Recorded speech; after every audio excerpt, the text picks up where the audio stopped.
কাবিলে বিয়ে করবে হাবিলের সাথে যেই মেয়ে জন্ম নিয়েছে তারে, আর হাবিল বিয়ে করবে কাবিলের সাথে জন্ম নিয়েছে যেই মেয়ে আকলিমা তারে। এটা হলো আল্লাহ পাকের বিধান, আল্লাহ পাকের রীতি, আদম আলাইহিস সালামের শরীয়তের বিধিবিধান। কিন্তু কাবিল মেনে নিতে পারে না, তার সাথে জন্ম নেয়া বোন আকলিমা বড় সুন্দরী, কিন্তু হাবিলের সাথে জন্ম নেয়া বোন তেমন সুন্দর নয়, সুন্দর নয়। এজন্য কাবিল এই বিয়েটা মেনে নিতে পারে না। সে মনে মনে ভাবতেছে, আমার সাথে জন্ম নিল আমার যে বোন, এই বোন এত সুন্দরী, তারে আমি পাইব না, পাইব হাবিলে। আর হাবিলের সাথে যেই মেয়ে জন্ম নিয়েছে যেই বোন, সেই বোন তো এত সুন্দর নয়, তারে পাইব আমি না, আমি এটা মানব না। বরং আমার সাথে আমার যে বোন জন্ম নিয়েছে এই বোন নিয়ে আমি বিয়ে করব। নাউজুবিল্লাহ। এটা আল্লাহ পাকের বিধানের বিপরীত। তার চিন্তা চেতনা ফিকির ভ্রান্ত হয়ে গেছে। নফসের লোভ, নফসের খায়সাতকে প্রাধান্য দিয়া দিছে শরীয়তের বিধিবিধানের উপর। নিজের চিন্তা ধারণা, নিজের চেতনা, নিজের লোভ লালসারে প্রাধান্য দিয়ে দিছে। সরাসরি সে অস্বীকার করলো। হযরত আদম আলাইহিস সালামের সামনে সে অস্বীকার করলো, কয় না, আমি আমার সাথে যে বোন জন্ম নিছে আকলিমা তারে বিয়ে করব, আমি হাবিলের সাথে জন্ম নেয়া বোনকে বিয়ে করব না, কারণ সে সুন্দরী নয়। এমন ভাবে যখন শরীয়তের বিধানকে অমান্য করতে লাগলো, আদম আলাইহিস সালামের সামনে সে কথা বলতে লাগলো, তখন আল্লাহ পাক সিদ্ধান্ত জানায় দিলেন, আদম তুমি ওদেরকে জানায় দাও, দুজনকে কোরবানি দিতে বলো, আর যার কোরবানি কবুল হবে, যার কোরবানি কবুল হবে তার মতটাই সঠিক। যার কোরবানি কবুল হবে সেই আকলিমারে বিয়ে করবে, বলো কোরবানি দেওয়ার জন্য। তখনকার সময় কোরবানি কবুল হওয়ার সিস্টেম ছিল, আকাশ থেকে আগুন নেমে আইসা যার কোরবানির বস্তুটা ছিল সেটাকে খেয়ে ফেলতো। কোরবানির বস্তু যদি আকাশ থেকে আগুন এসে খেয়ে ফেলে তাহলে বুঝবেন, তাহলে বোঝা যাইতো তার কোরবানি কবুল হয়েছে, আল্লাহ জানায় দিলেন। এইভাবে কোরবানি কবুল হওয়া বুঝার আলামত, বুঝার সিস্টেম আল্লাহর পয়গম্বর আদম সফিউল্লাহ তখন হাবিল কাবিলকে ডাক দিয়ে বলেন, তোমরা দুইজনে কোরবানি দাও, যার কোরবানি কবুল হবে তার মতটাই আল্লাহর কাছে গ্রহণযোগ্য হবে, তার পক্ষেই রায় হবে। কোরবানি যার কবুল হবে তার পক্ষেই রায় হবে। কিভাবে কোরবানি কবুল হবে আল্লাহ জানাইছেন, আকাশ থেকে আগুন এসে কোরবানির বস্তু খেয়ে ফেলবে। দুইজনে কোরবানি দেওয়ার সিদ্ধান্ত দিল। হাবিল দম্বা রাখালি করতেন, তিনি একটা দম্বা নিয়ে আসলেন, আর কাবিল ক্ষেত খামারি চাষ করত, সে কিছু কৃষি দ্রব্য নিয়ে আসলো। আমার জানা বলা উদ্দেশ্য, যেই যে কোরবানির রসুম রেওয়াজ সিস্টেম, এটা আমরা শুরু করছি শুধু তা না, এর ইতিহাস অনেক অনেক অতীতে। পৃথিবীর শুরু লগ্ন থেকেই কোরবানির ইতিহাস চলে আসছে।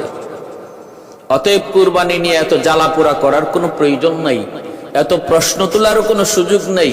এটা এ যুগের মুসলমানদের বানানো কোনো নিয়ম নয়, কোনো রসুম নয়। দুইজনে কোরবানির দুই বস্তু পেশ করলেন, আর ওই অবস্থায় আকাশ থেকে আগুন এসে হাবিলের কোরবানির দুম্বাটারে আগুনে খেয়ে ফেলল, আর কাবিলের কোরবানির বস্তু যেভাবে আছে এভাবেই রয়ে গেল।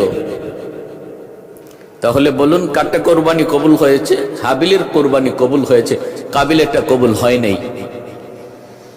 কিন্তু কাবিল কোনোভাবেই মেনে নিতে রাজি না। অন্তরের ভিতরে হিংসা জন্ম নিয়েছে। কোনোভাবেই নিজের পরাজয় মেনে নিতে রাজি না।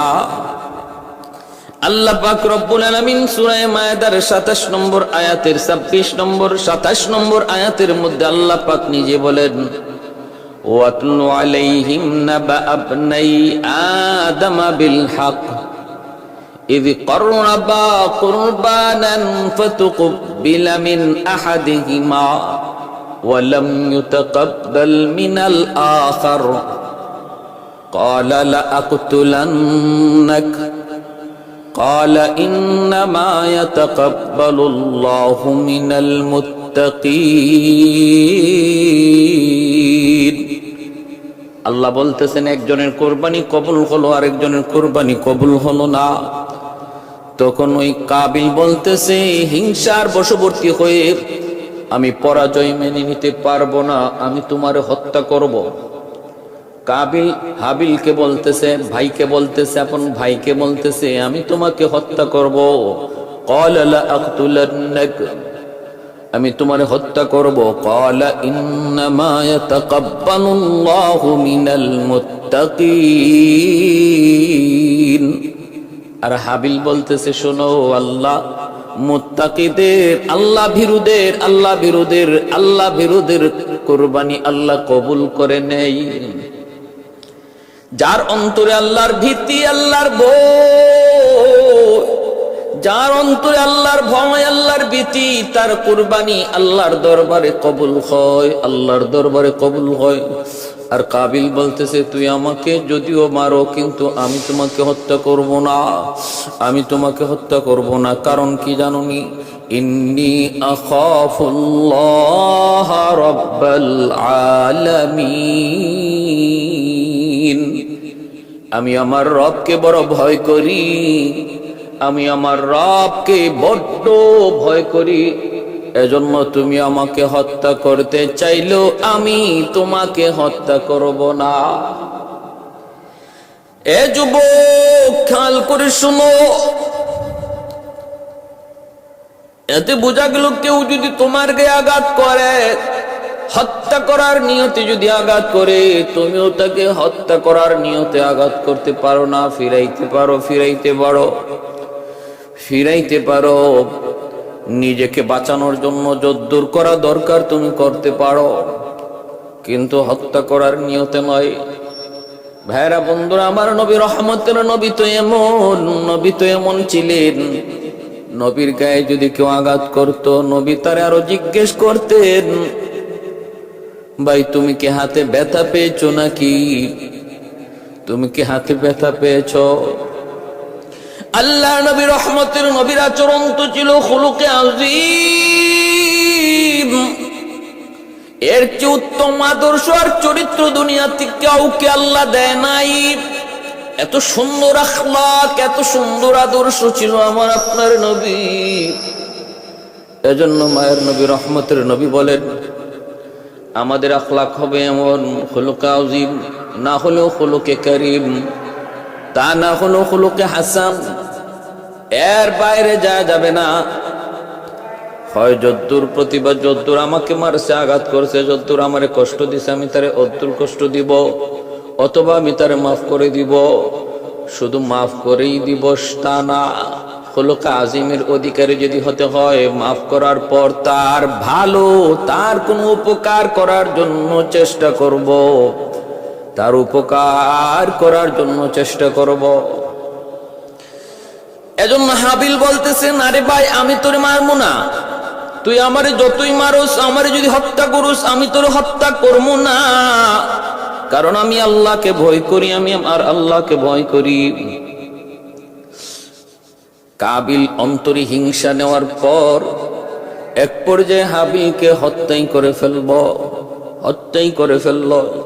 কারণ শয়তান যেমন আদম আলাইহিস সালাম এবং মা হাওয়া আলাইহিস সালামকে জান্নাত থেকে দুনিয়ায় পাঠায় দেয়, সে নিজেও কিন্তু দুনিয়ায় আসে, লানতের তখ্ত নিয়ে দুনিয়ায় আসে। আর আল্লাহ পাক রব্বুল আলামিনের কাছে কিছু পাওয়ার আর শক্তি নিয়ে আসে মালিক, যেই মানুষের কারণে আজকে আমি লানতের তখ্ত পইরা জাহান্নামী হলাম, এই মানুষ কেমন করে জান্নাতে যায় আমিও একটা দেখব। আমাকে তুমি কিছু বিশেষ শক্তি দাও। বিশেষ শক্তি, 1 নম্বর হায়াত দিবা কিয়ামত পর্যন্ত, হায়াত আমার কিয়ামত পর্যন্ত। 2 নম্বর মানুষের রগ রেশার ভিতরে ঢুইকা যেন ওয়াসওয়াসা কুমন্ত্রণা দিতে পারি, সেই শক্তি আর ক্ষমতা তুমি আমাকে দাও। আল্লাহ পাক রব্বুল আলামিন শয়তানের মনের ইচ্ছাগুলো আল্লাহ পূরণ করলেন, দাবিগুলা পূরণ করলেন, আর বলে দিলেন শুন, ইল্লা ইবাদাকা মিনহুমুল মুখলাসিন, আমার যারা নেককার বান্দা, যারা আমি আল্লাহকে ভয় করে, আমি আল্লাহর ভয় অন্তরে নিয়ে চলে, তুই তাদের কোনো ক্ষতি করতে পারবি না। কয় আমি ডান দিক থেকে আমার ষড়যন্ত্রের জাল বিছাবো, বাম দিক থেকে ষড়যন্ত্রের জাল বিছাবো, সামন দিকে ষড়যন্ত্রের জাল বিছাবো, পিছন দিক থেকে ষড়যন্ত্রের জাল বিছাবো, তোমার বান্দা যাবে কোথায়? যাবে কোথায়? আল্লাহ পাক রব্বুল আলামিন বলে, তুই ডাইনে বামে চতুর্দিকে ষড়যন্ত্রের জাল বিছাবি, আর আমার বান্দা যদি নিচের দিকে তাকায় তাকায় হাঁটে, আমি আল্লাহ উপর থেকে রহমতের কোলে তারে টান দিয়ে নিয়ে নিব। এজন্য আল্লাহ নিচের কথা শয়তানকে বলতে ভুলাইয়া দিছে। হাকিমুল উম্মত থানভী আলাইহি রাহমা বলেন, চলার পথে, হাঁটার পথে ডাইনে বামে তাকানোর প্রয়োজন নাই, খুব দূরেও তাকানোর প্রয়োজন নাই, পিছনেও না, কারণ সর্বদিকে শয়তান ষড়যন্ত্রের জাল বিছানোর কথা বলেছে, কিন্তু আল্লাহ তার রহমতে নিচের কথা ভুলাইয়া রাখছেন। এজন্য কোনো মানুষ যখন রাস্তা হাঁটতে যায় নিচের দিকে তাকায় হাঁটে, আল্লাহ ওই মানুষটাকে তার রহমতের কুলে উপর থেকে টেনে নিয়ে যান। প্রতিটা নজরে নজরে যেখানে ছিল শয়তানের তীর, বিষাক্ত তীর, এর থেকে আল্লাহ তার হেফাজত করলেন। মা মিন মুসলিমিন ইয়ানজুর ইলা মাহাসিনি ইমরাতিন আউওয়ালা মাররা সুম্মা ইয়াগুদ্দু বাসরা ইল্লা আহদাসাল্লাহু লাহু ইবাদাতান ইয়াজিদু হালাওয়াতাহা। মায়ের নবী বলেন, কোন একজন সুন্দরী বেগানা নারীর দিকে কোন যুবক নজর পড়া মাত্রই যদি নজরটা সরায় নেয়, আর কোন নজর না দেয়, আল্লাহর ভয়ে, কার ভয়ে? আল্লাহর ভয়ে, আল্লাহ পাক রব্বুল আলামিন তখন তারে তার ইমানের মধ্যে নূর পয়দা করেন, ইমানের মধ্যে নূর পয়দা করেন, হালাওয়াতে ইমান তারে দান করেন। এজন্য ভাইরা বন্ধুরা, একটু মনোযোগ দিয়ে খেয়াল করে শুনুন। হযরত আদম আলাইহিস সালাম ওনার সন্তান কাবিল হাবিলকে হত্যা করে ফেলবো, খুন করে ফেললো, এবং এটাই হলো পৃথিবীর ইতিহাসে সর্বপ্রথম খুন, সর্বপ্রথম হত্যা। পৃথিবীতে হত্যা চালু করার, হত্যার বিধান, হত্যার সিস্টেমটাও চালু করলো কাবিল। পৃথিবীতে খুনের সিস্টেমটাও চালু হলো কাবিলের দ্বারা, কাবিলের দ্বারা। এজন্য তাফসীরের কিতাবের ভিতরে লিখেন, পৃথিবীতে এরপরে যত খুন হবে, যত খুন হবে, সমস্ত খুনের একটা গুনার একটা অংশ কাবিলের আমলনামায় জমা হবে, কাবিলের আমলনামায় জমা হবে।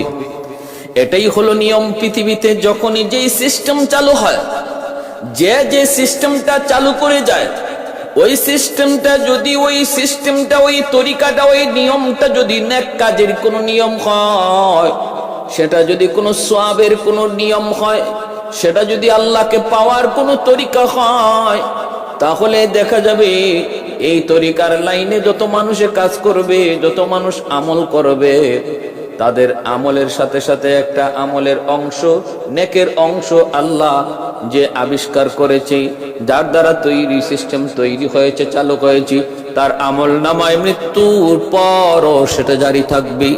একজন মানুষ যদি একটা ধর্মীয় বই লিখে যায়, এই বইটা দুনিয়াতে যতদিন থাকবে, যত মানুষ এই ধর্মীয় বইটা পড়বে এবং আমলকে সুন্দর করার চেষ্টা করবে, তার বই পড়ার কারণে যেহেতু তার আমলের আগ্রহ বেড়েছে আর আমল করেছে, লেখককে আল্লাহ পাক রব্বুল আলামিন ওই আমলকারীর আমলের একটা অংশ আল্লাহ ওই লেখকের আমল নামায় দান করবে। আর যদি কোনো মানুষ কোন গুনার প্রথা চালু করে যায়, আল্লাহ আল্লাহ বিদ্বেষী, আল্লাহর দুশ্মনীমূলক কোন কাজ দুনিয়ায় চালু করে যায়, যার দ্বারা মানুষ আল্লাহ থেকে দূরে সরে, এমন কোন সিস্টেম, এমন কোন রুসুম, এমন কোন তরিকা বের করে যায়, এমন কোন পথ দেখায় যায় যার দ্বারা মানুষ আল্লাহ থেকে দূরে সরে যায়, তাহলে এই পাপের দ্বারা যত মানুষ পাপিষ্ট হবে, তাদের পাপের একটা অংশ ওই যে আবিষ্কার করেছে কবরে শুয়ে শুয়ে তার আমলনামায় পাপ জমা হবে। পাপ জমা হবে। পৃথিবীতে সর্বপ্রথম খুন খুন খুন মানুষ হত্যার রসুম রেওয়াজ, মানুষ হত্যার সিস্টেম আবিষ্কার তৈরি হয়েছে কাবিলের দ্বারা।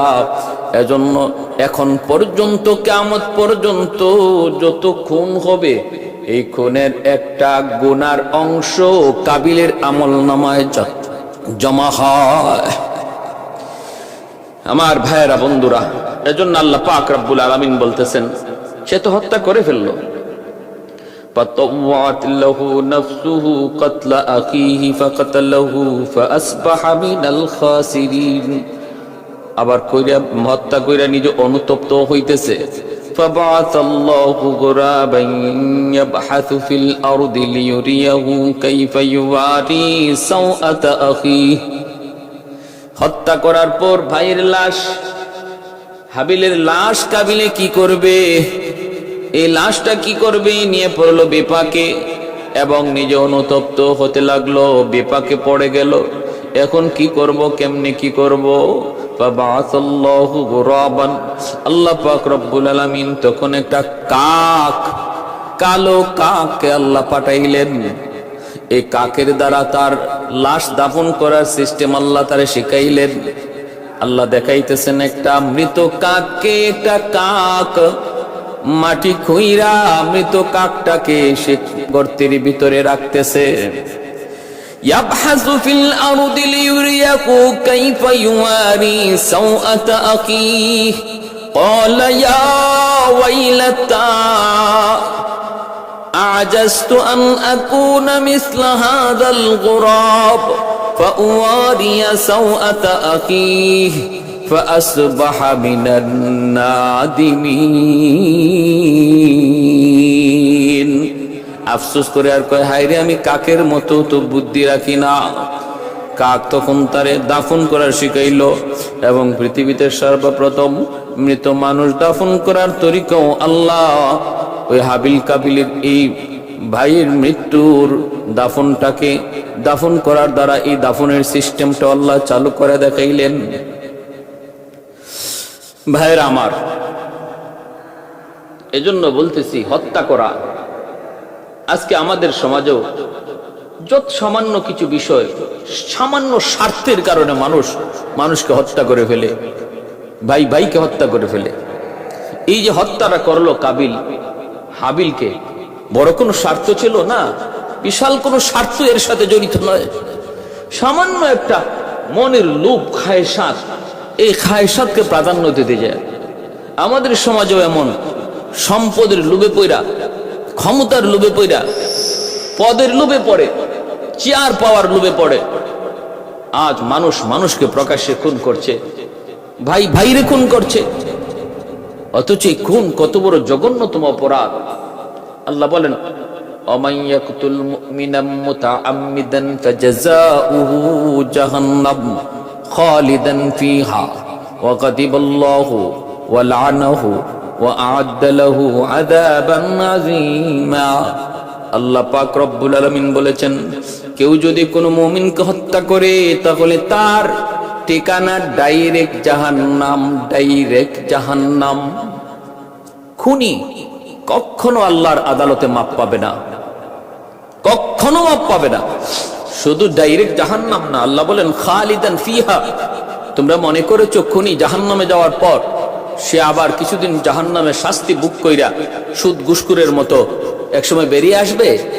হ্যাঁ, না, খালিদান ফিহা, চিরকাল জাহান্নামে থাকবে। এটা আল্লাহর কাছে এত নাপছন্দ। জীবন দিলাম আমি আল্লাহ, এই জীবন নেওয়ার অধিকার শুধু আমি আল্লাহর। তুমি আমার অধিকারে কেন হাত দিয়েছো? আমার অধিকারে কেন হাত দিয়েছো? আল্লাহ এটা বরদাস্ত করতে পারেন না। আল্লাহ বরদাস্ত করতে পারেন না। প্যার হাজিরিন, এজন্যই মানব হত্যা জগৎকে হত্যা করার শামিল। আল্লাহ নবী বলেন, একজন মানুষকে হত্যা করা হলে মনে করবা গোটা মানব জাতি হত্যা হয়ে গেছে।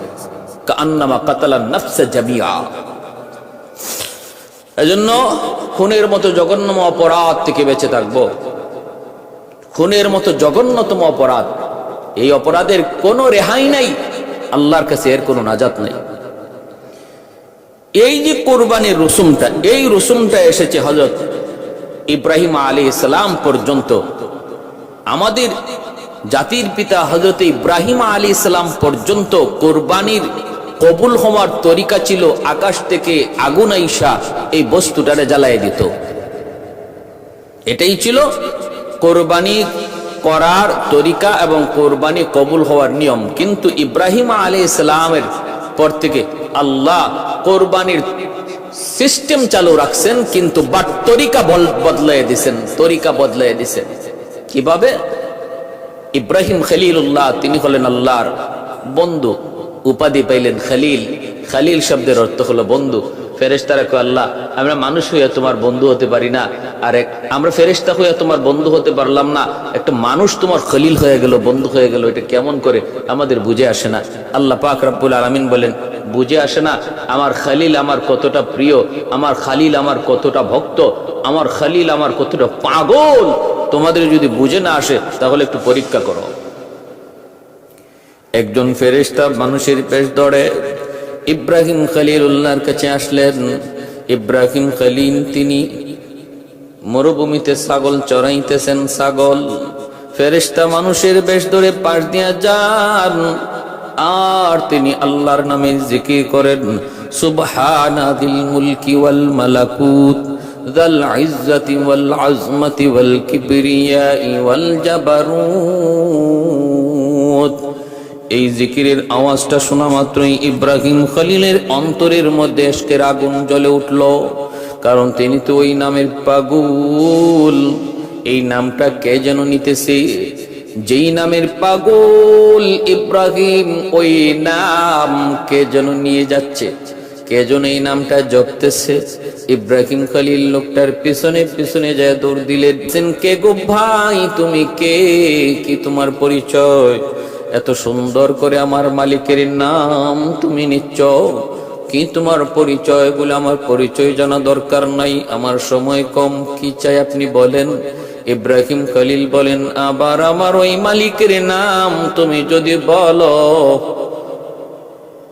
আমি এই যে তোমারে কদম জড়ায় ধরলাম, আরেকটা বার তুমি আমাকে আমার মাশূকের নাম তুমি শোনাও।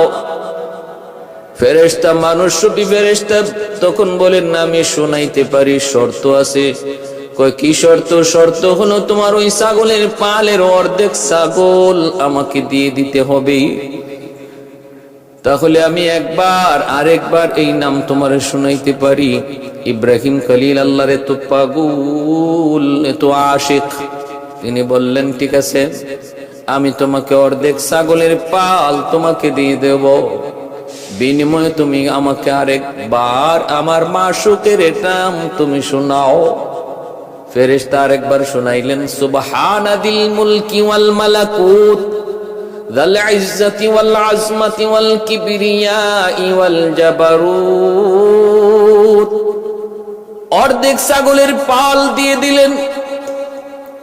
ফেরেশতা চলে যেতে চান, মানুষ রূপী ফেরেশতা ইব্রাহিম খলিল যাইতে দেন না, আবার জড়ে ধরলেন, না না, আরেকবার আপনি আমাকে শোনান।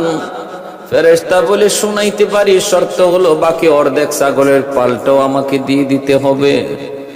ইব্রাহিম খলিল বলেন, তাও তোমাকে দিয়ে দিলাম, কিন্তু আমাকে আরেকবার এই নামটা শোনাও। আমি যেই নামের পাগল, এই নামের যে আমি আশিক, আমি যেই নামের জন্য পাগল।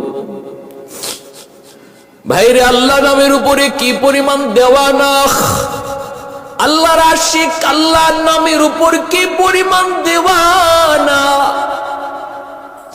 আল্লাহ আল্লাহ নামের উপরে কি পরিমাণ মজা, কি পরিমাণ স্বাদ একজন আশিক ছাড়া বুঝে না। একজন আশিক ছাড়া কোনোদিন এই নামের মজার স্বাদ বুঝবে না। আল্লাহ আল্লাহ क्या मज़ाई नाम है, अल्लाह अल्लाह आशिकों का काम है। अल्लाह अल्लाह क्या मज़ाई नाम है, अल्लाह अल्लाह आशिकों का काम है। अल्लाह अल्लाह मोमिनों का काम है। अहदुन लैसा कमिस्ली समदुन लैसा कफदली लिमनिल मुल्कु तुगु तो सजावार खुदाई।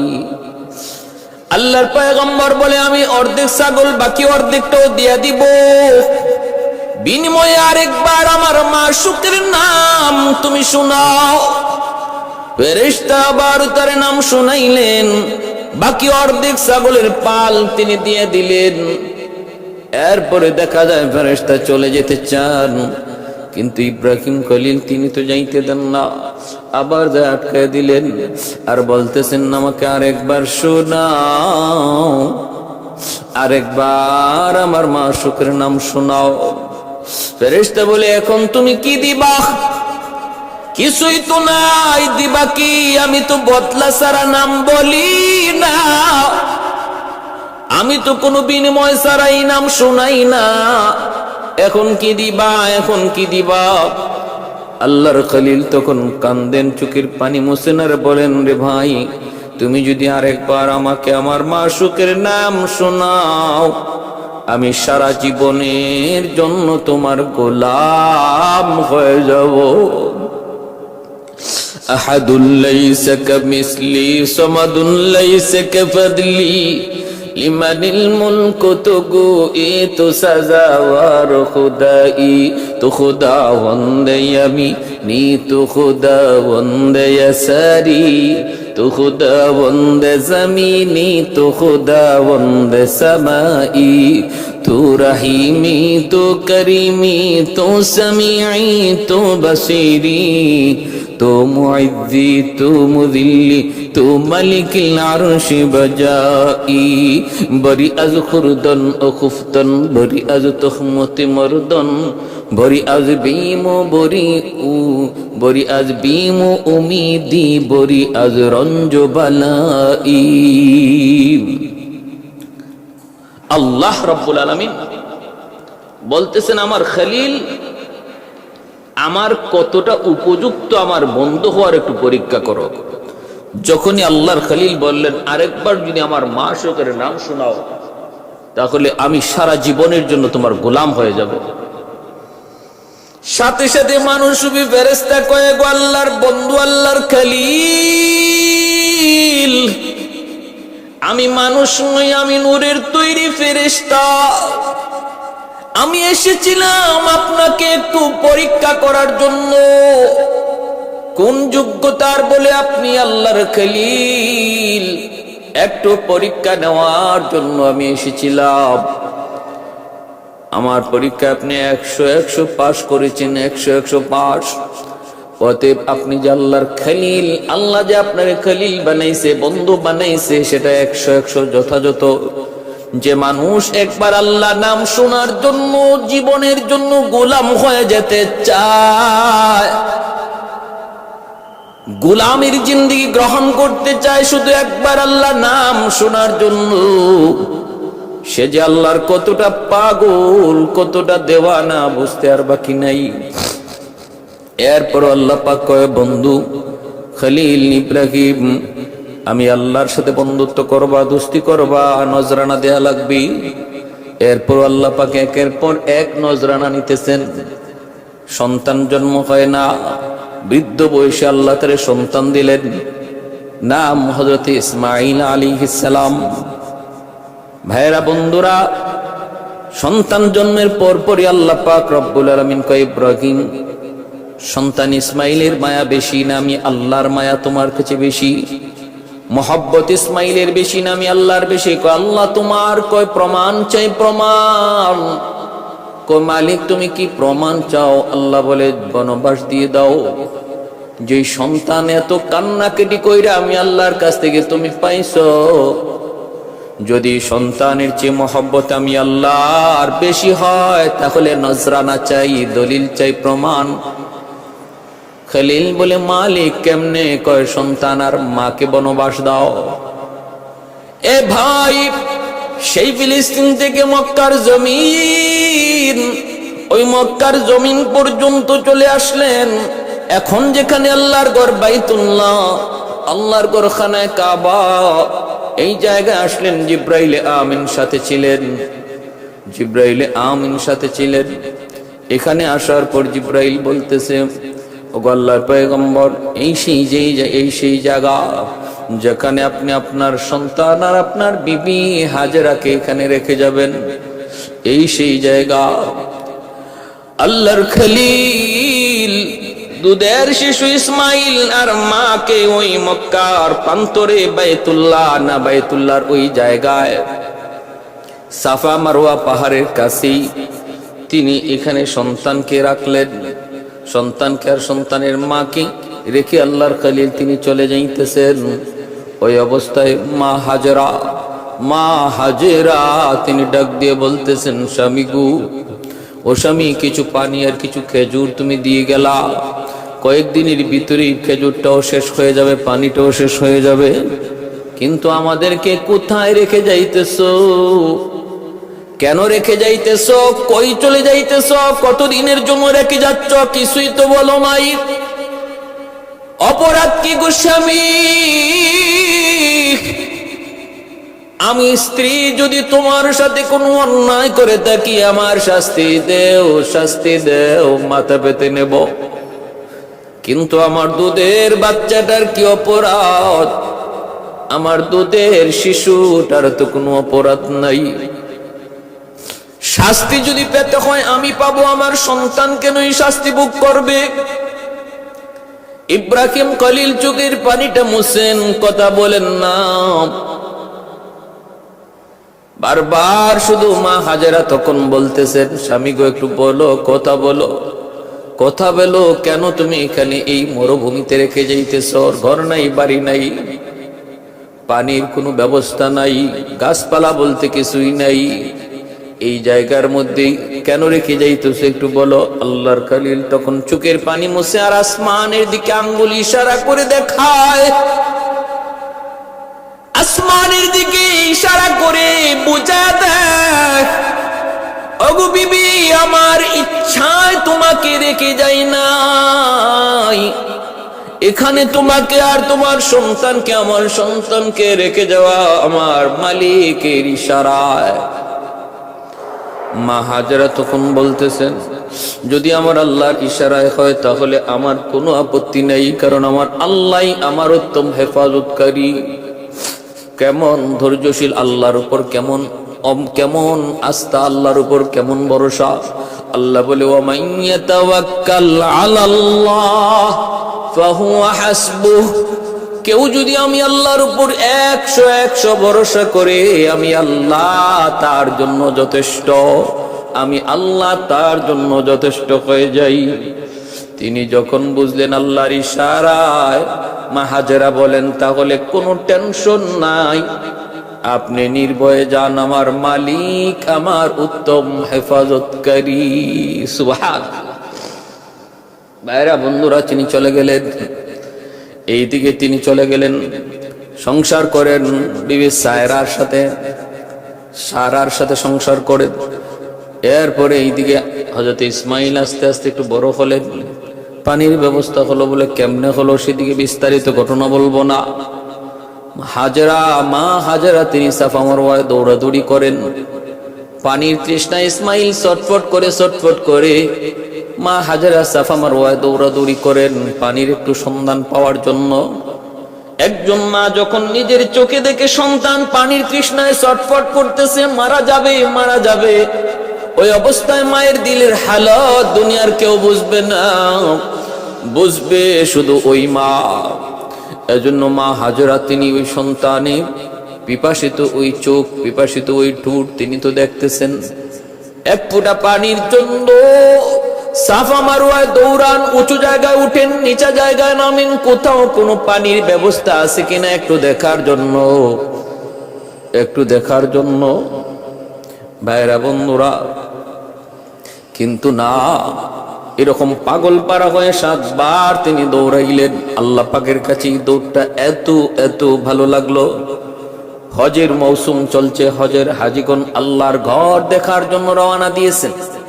এ ভাই, এই হজের পুরা আমলগুলি, রকুনগুলি আমাদের দুইজন পিতার স্মৃতি এর মধ্যে বেশি জড়িত। একজন আদি পিতা আদম, আরেকজন হলো জাতির পিতা ইব্রাহিম আলাইহিস সালাম। এই দুইজনের স্মৃতি হজের সমস্ত কাজের মধ্যে সবচেয়ে বেশি জড়িত। এই স্মৃতিগুলাই চারণ করা হয়। মা হাজরা আলাইহিস সালামের এই দৌড় আল্লাহর কাছে এত পছন্দ লাগছে। সমস্ত হাজিদের জন্য আল্লাহ সাফা মারওয়ার 7টা দৌড়কে আল্লাহ ওয়াজিব করে দিছে, যে এটা আদায় না করলেও একজন মানুষের হজ কামেল হবে না, পরিপূর্ণ হবে না। সুবহানাল্লাহ। তারপরে হযরত হাজরা আলাইহিস সালাম তিনি দেখতেছেন পানির সন্ধান না পেয়ে ইসমাইল আলাইহিস সালামের কাছে আসলেন। এসে দেখেন পায়ের গোড়ালির আঘাতে এই পাথর ফেটে জমজম পানির উৎপত্তি, জমজম পানি ফুয়ারা তৈরি হয়েছে।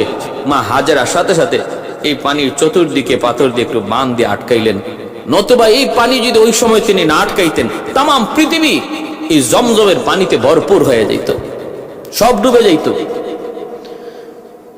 আজও সেই দিন থেকে জমজম পানির ফোয়ারা তৈরি হয়েছে, আজও আছে, কিয়ামত পর্যন্ত এই পানি থাকবে। কতবার সেচন করা হয়েছে, কিন্তু পানি আর কমে না। নিচ থেকে যেভাবে উঠতেছে এইভাবেই আল্লাহর কুদরতে পানি উঠতেছে। কত অমুসলিমরা কত পরীক্ষা করেছে জমজম, বিজ্ঞানীরা, ইহুদিরা, খ্রিস্টানরা জমজমের পানি কত পরীক্ষা করেছে। এই পানির মধ্যে একটা গুণ হলো পানির তৃষ্ণা নিবারণ হয়, আর একটা গুণ হলো পেটের ক্ষুধা, এই ক্ষুধাও নিবারণ হয়। শুধু পানির তৃষ্ণা নিবারণ হয় না, ক্ষুধাও নিবারণ হয়। এজন্য এই পানির তৃষ্ণার সাথে তারা যে ক্ষুধার্ত ছিলেন, তৃষ্ণার্ত এবং ক্ষুধার্ত দুটোটা আল্লাহ পাক এই জমজম পানির দ্বারা পূরণ করেছেন।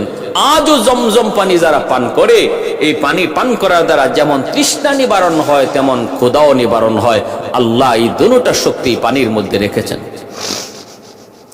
এজন্য আমার ভাইরা বন্ধুরা, এভাবে তিনি মক্কায় বড় হতে লাগলেন। বাইতুল্লাহর জন্ম হলো, বাইতুল্লাহ আল্লাহর ঘর বাইতুল্লাহ তৈরি হলো, মানুষের বসতি হলো। মানুষের বসতি তৈরি হওয়ার আগেই আল্লাহ পাক রব্বুল আলামিন ইসমাইল আলাইহিস সালাম কিছুটা মায়ের আদরের সোহাগে তিনি কিছুটা বড় হতে লাগলেন। মাত্র বাবার আঙ্গুল ধরে ধরে হাঁটা শিখলেন, আব্বু আব্বু বলা ডাক শিখলেন। সন্তানের এই বয়সটাতে বাপ মা সন্তানের প্রতি বেশি আসক্ত হয়। আল্লাহ পাক রব্বুল আলামিন তখন বলতেছেন, ইব্রাহিম, তোমার ইসমাইল এখন আব্বু আব্বু ডাকতে জানে। অতএব এই বয়সে সন্তানের প্রতি বাবার দরদ বেশি হয়। আমি আল্লাহ দেখতে চাই এই দরদটা তোমার অন্তরে বেশি নাকি আমি আল্লাহর দরদ। স্বপ্ন যুগে আল্লাহ দেখাইতেছেন, ইব্রাহিম কোরবানি করো। ইব্রাহিম আলাইহিস সালাম স্বপ্ন যুগে দেখেন কোরবানি করার নির্দেশ, ঘুম থেকে উঠা 200টা উট কোরবানি করলেন। আবার স্বপ্নে দেখেন ইব্রাহিম কোরবানি করো, আবারও তিনি 200টা উট কোরবানি করলেন। আবার দেখেন কোরবানি করো। ও ইব্রাহিম, তোমার কাছে সবচেয়ে প্রিয় বস্তুটা কোরবানি করো। এইবার ঘুম থেকে উঠে চিন্তায় পড়ে গেলেন, প্রিয় বস্তু আমার কাছে সবচেয়ে প্রিয় বস্তু হলো আমার সন্তান ইসমাইল। আল্লাহ তো আমার কাছে আবারও পরীক্ষা চায়, বন্ধুত্বের পরীক্ষা চায়। সন্তান কোরবানি। সারার সাথে পরামর্শ করলেন। বিবি সারা বলেন, আপনি আল্লাহর হুকুম কার্যকর করুন। রওনা দিয়ে দিলেন মক্কায়। সেই তিনি বিবি হাজেরাকে বলতেছেন, বিবি গো, ও বিবি, আমার সন্তান ইসমাইলকে তুমি একটু সাজায় গোজায় দাও। এক জায়গায় বেড়াইতে যাব, মেহমানদারি করতে যাব। হাজেরা তিনি সাজায় গুজায়া বাবার সাথে দিয়ে দিলেন। মা হাজেরা তিনিও খুব খুশি, আমার সন্তানকে আমার স্বামী এত আদর করতেছেন, এত মায়া ভরে ডাইকে তিনি কোথাও নিয়ে যাবেন মেহমানদারিতে বেলাইতে। মা মা সন্তানকে যখন বাবা আদর করে, বাবা বেশি আদর করে ডাক দেয়, তখন মার কলিজা বেশি খুশি হয়, মার কলিজা বেশি খুশি হয়। বাবা যখন সন্তানকে বেশি আদর করে তখন মার কলিজা বেশি খুশি হয়। হাজেরা বলতেছেন, যান আপনি সাজায় গুজায় দিলাম। তিনি সাজায় গুজায় নিয়ে রওনা দিছেন। এইদিকে শয়তান মা হাজেরার কাছে এসে বলতেছে, হাজেরা, সন্তান ইসমাইলকে তুমি নিজে একা লালন পালন করছো, সন্তানকে মানুষ করেছো তুমি, যত কষ্ট যত যন্ত্রণা সব তুমি নিজে সহ্য করেছো। আজকে তোমার ওই কলিজার টুকরা সন্তানটারে তুমি তোমার স্বামীর সাথে দিয়া দিছো কোথায়? কয় বেড়াইতে। কয় না, বেড়াইতে নেই নেই গো হাজেরা, তোমার সন্তান ইসমাইলকে ইব্রাহিম নিয়ে গেছে জবাই করার জন্য, জবাই কোরবানি করার জন্য। হাজেরা বলতেছে, কস কি তুই? বাবা কোনোদিন সন্তানকে জবাই করবে? কয় হ করবে। হাজেরা বলেন, অসম্ভব, আমি বিশ্বাস করি না। শয়তান বলে করবে করবে। কয় না, বিশ্বাস করি না এমনি। শয়তানে কয় আল্লাহর হুকুমে, আল্লাহর হুকুমে। তখনই মা হাজেরা বলে, তাহলে তুই ইবলিস, আমার আল্লাহর হুকুমে যদি এটা হয়ে থাকে আমি তো নিষেধ করবই না, বরং আমি আরো সুন্দর করে সাজায় গুজায় দেব। যদি আমার আল্লাহ চান আমার সন্তান ইসমাইলের কোরবানি, তাহলে আমার কোনো আপত্তি নাই। আর তুই যাই আমারে বাধা দিচ্ছ, নিঃসন্দেহে তুই হলে ইবলিস। মা হাজেরার কাছে শয়তান পারে নাই, দৌড়ে গেল ইসমাইলের কাছে। যায় বলতেছে, ইসমাইল কই যাস? কয় আব্বার সাথে যাই বেড়াইতে। কয় না, বেড়াইতে না, তোর বাবা তোর জবাই করতে নিতেছে, জবাই করতে নিতেছে। কয় কয় কেমন করে এটা সম্ভব? কয় না, আল্লাহর হুকুমে। তখন কয় আল্লাহর হুকুমে যদি হয় তাহলে আপত্তি কিসের? আপত্তি কিসের? শয়তান এই কথা যখন বাবা ওয়াসওয়াসা দেয়, ইসমাইল আলাইহিস সালাম বাবা ইব্রাহিমকে বলে দিলেন, আব্বা কে যেন আমারে কি কয়? কি কইতেছে? কয় আপনি বুঝে আমারে জবাই করতে নিতেছেন। ইব্রাহিম আলাইহিস সালাম বুঝে ফেলছেন এটা শয়তানের কারসাজি। তিনি বলেন, বাবা 7টা পাথর দিয়ে ওরে ঢিল মার, ওরে ঢিল মার, ও হলো ইবলিস। ইসমাইল আলাইহিস সালাম 7টা পাথর দিয়ে ঢিল মারলেন, শয়তান আগুনে পুড়ে গেল, চলে গেল। সেই ঢিল মারার স্মৃতি আল্লাহ পাক এখনো জামারাতে আল্লাহ পাক কিয়ামত পর্যন্ত সেই স্মৃতি আল্লাহ ধরে রাখছে। হাজীদেরকে আল্লাহ বইলা দিছে, হাজীরা হজ করতে যাবা, আমার ইসমাইল যেইভাবে ইবলিসের ঢিল মেরেছিল 7 বার, তোমরাও যদি 7 বার ইবলিসের ঢিল না মারো, হজ আমি আল্লাহর কাছে কবুল হবে না। আমি আল্লাহর কাছে বড় পছন্দ লাগছে। যেই মুহূর্তটাতে সে ঘাবড়ে যাওয়ার কথা, ভয় পেয়ে যাওয়ার কথা, শয়তানের কথায় বাবার সাথে এ বিষয় নিয়ে আলোচনা করার কথা, দৌড় দেওয়ার কথা, কিন্তু না না, বরং শয়তানকে আরো ঢিল মারলো। আমি আল্লাহর কাছে এত পছন্দ, এই আমল তোমরা বিজড়িত না করলে, স্মৃতি আবার চারণ না করলে হজ কবুল হবে না। ভাইরা বন্ধুরা, ইব্রাহিম আলাইহিস সালাম বললেন, বাবা ইসমাইল, স্বপ্নে দেখেছি আমি তোমাকে কুরবানি করতেছি, এবার তোমার পরামর্শ দাও, তুমি কি বলো? ইব্রাহিম খলিলুল্লাহ যখন এই কথা বলেছেন, ইসমাইল আলাইহিস সালাম ছোট্ট বালক, 10 বছরের বালক, তিনি বলতেছেন, আব্বা স্বপ্নে যা দেখেছেন আপনি তা বাস্তবায়ন করুন। আপনি আমাকে ধৈর্যশীলদের ভিতরে পাবেন, আমি অধৈর্য হব না, মালিকের হুকুমের সামনে অধৈর্য হব না। আপনি আমাকে ধৈর্যশীলদের ভিতরে পাবেন। আব্বা আপনি আল্লাহর আদেশ দেরি করবেন না, কার্যকর করুন। কিন্তু আব্বা আপনি যে আমাকে কুরবানি দিবেন, আপনি আমাকে উপর করে শোয়ে রাখবেন, আমাকে আমার চেহারাটা দেখে আপনি কুরবানি দিয়েন না, কারণ আমার চেহারা যদি আপনার নজরে পড়ে তাহলে কিন্তু কুরবানি দিতে পারবেন না, হাত আপনার চলবে না, উপর করে শোয়ে দিবেন। আর আমার রক্ত মাখা জামাগুলি আমার মা হাজেরার কাছে রক্তমাখা জামাগুলি পৌঁছে দিয়েন, কারণ বাবা গো, আমি তোমার আদর, মায়ের আদর, দুটা আদর আমার মার কাছে পাইছি। জন্মের পর থেকে আমি কি শুধু মাকে দেখছি? বাবার আদর আমি আমার মায়ের কাছ থেকে পেয়েছি,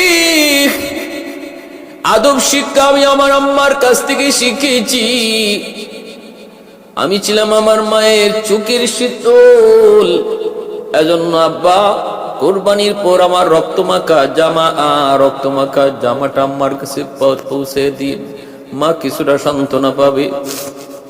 ইব্রাহিম আলাইহিস সালাম তিনি এবার শোয়াইলেন, শোয়া তিনি সন্তান ইসমাইলকে উপর করে শোয়াইলেন, ছুরি চালাবেন, কিন্তু দেখা যায় ছুরি চালাইতে পারেন না। ইসমাইল আলাইহিস সালাম নিজ থেকে বলতেছেন, আব্বা এখনো তোমার হাত কাঁপতেছে, ছুরি চলবে না। বাবা তুমি তোমার চোখটাও বেঁধে ফেলো, কারণ তুমি তোমার নিজের চোখে সন্তানের কুরবানির দৃশ্য দেখলে কুরবানি হবে না, করতে পারবা না, নিজের চোখটাও বেঁধে ফেলো। ইব্রাহিম আলাইহিস সালামকে ইসমাইল এই পরামর্শ দিলেন। ইব্রাহিম আলাইহিস সালাম নিজের চোখটাও তিনি বেঁধে ফেললেন, তারপরে ছুরি চালাইতে শুরু করলেন। ভাইরা বন্ধুরা, ছুরি চালাইতে শুরু করলেন।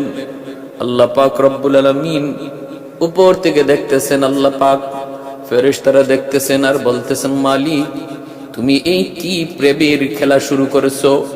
তুমি আজকের কি খেলা শুরু করেছো? এই তোমার কুদরতের কেমন খেলা? ও আল্লাহ, আমাদের আর কোনো প্রশ্ন নাই, ইব্রাহিম কেমন করে তোমার বন্ধু হলো, আমাদের আর কোনো প্রশ্ন নাই, তুমি কুদরতি খেলা বন্ধ করো। আল্লাহ তুমি বন্ধ করো। রব্বুল আলামিন বলতেছেন, একটু দেখ না কই যায়, কোথায় পর্যন্ত যায় পৌঁছে আমার ইব্রাহিম ইসমাইল। যখন ছুরি চালাইয়া দিলেন, নিঃসন্দেহে বার ছুরি চালাইলেন।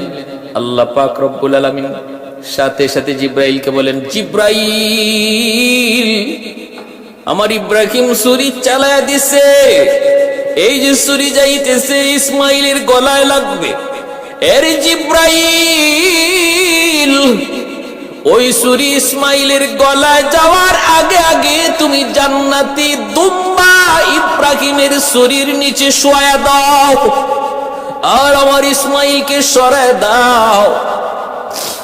জিব্রাইল আলাইহিস সালাম বলেন, পৃথিবীতে তিনটা সময় আমার যাইতে সবচেয়ে অনেক অনেক অনেক কষ্ট হয়েছে।